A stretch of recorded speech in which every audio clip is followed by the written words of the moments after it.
twongeye kwemererwa nayo kuba turi hano. Ni by'ukuri uyu muririmbyi yaririmbye neza, nuko aririmba ku gakiza, avuga ku by'agakiza. Ego ngo nugumye iki ico watanguranye kirya nyene igihe wasezeranira imbere y'intumwa yuko uzokorera Imana kugeza ryari. Ego kabisa, Imana ishimwe. Hanyuma ndumva umenga sinoca kure kuko twamaze kumva amajambo y'Imana. Niko biri muri ibi bihe bya none, kuko hariho abizera n'abadakora iki, n'abatizera. Yego, niyo majambo y'Imana twumvise hariya ico gihe c'aba Petero ko habyutse iki, ibihari baharirira iki, iby'Imana bisobanurwa ko ibyo kwizera no kutizera. Bamwe bizera ibi, abandi bakizera, siko? Nuko Imana ni nziza. Hanyuma nanezerejwe n'amajambo y'Imana. Korasi nuko urwa aba Sunday baririmbiye Imana. Baririmbiye Imana.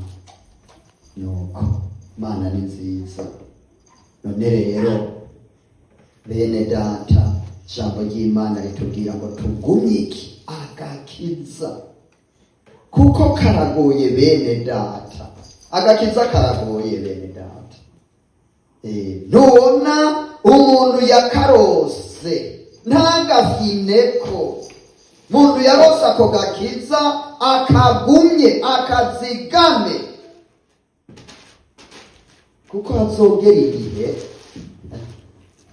nuko abandi aho bazoba bahaye bakarondera bitagishoboka, umwanya waheze, nuko wewe uzoba wicaye gusa witeguye gukora iki, kumva inzamba,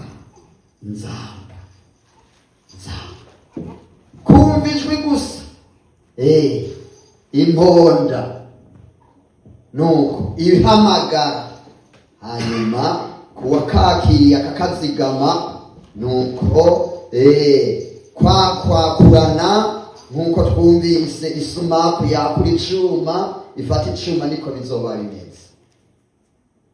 Imana ishimwe cyane.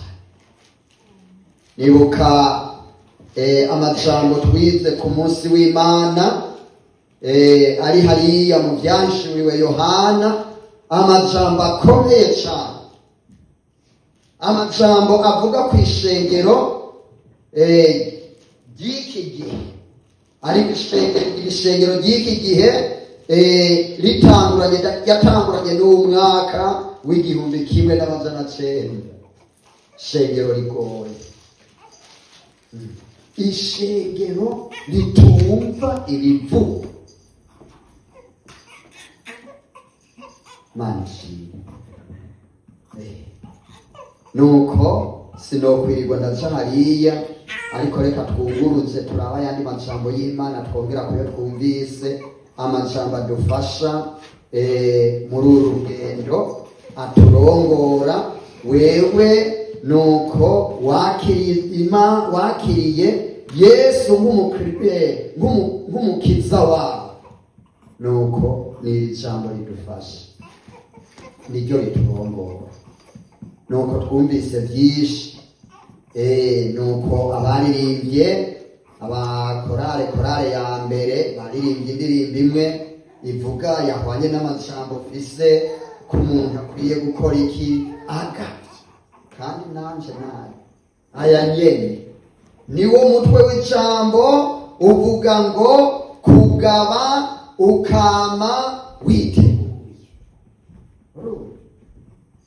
Kugaba, umuntu akama yiteguye, niyo majambo ngaha apasiteri yagiye avugako. niyo amajambo abaririmbyi baririmbye, kugaba umuntu akama yiteguye. Nuko ibi bicana n'iyi ndirimbo twumvise, kuko ntituzi umunsi n'isaha igituma tugaba. Nuko rero muri ano majambo turahafise amajambo abiri. Aya majambo naya avuga ngo gutunganya nuko ubugingo, jambo rya mbere, igituma umuntu yo kwamagaza gutunganya, agatunganya ubugingo, akama nuko agavye, akazigama agakiza. Bisobanurwa ngo tukiri muri ubu mubiri, ahagangiriyeko, bisobanurwa ngo tukiri muri uyu mubiri ibintu bishobora guhinduka. Imana ihabwe icyubahiro. Urupfu rukaza rukadushikako, ibintu bigahinduka. Nico gituma umuntu akwiye kwamagavye. Muri uko kugaba habamwo gukora iki? Kwihana. Umuntu akama ari ugutunganye imbere y'Imana. Imana ishimwe cyane. Iryo ni ijambo rya kabiri, rya mbere muri aya majambo y'Imana tugiye gusoma. Ijambo rya kabiri rivuga ngo kwitegurira ukuza k'Umwami Yesu. Kwitegurira ukuza k'Umwami Yesu. Umuntu yakiriye agakiza akama yiteguye. Hagiye haza muri iyo ndirimbo ngo gumya ku gakiza, kakavuga kuri bande? Kuri wewe, kakavuga kuri jewe, kuri wewe n'abandi, siko? None rero uku umuntu kwama yiteguye, nuko arindiriye umukiza. Bisobanurwa ngo ni rya jambo nyine, tukama tugavye, umuntu akama agavye, kuko ijambo ry'Imana ritubwira ngo ntituzi umunsi niki n'isaha Umwami Yesu azokora iki, azozirako. Imana ishimwe cyane. N'aya majambo kandi hagusoma ijambo ry'Imana, duca gusenga Imana. Ntituzi umunsi bene data, nuko uhereye nuko gitegura aya majambo y'Imana, nagize ivyiyumviro byinshi.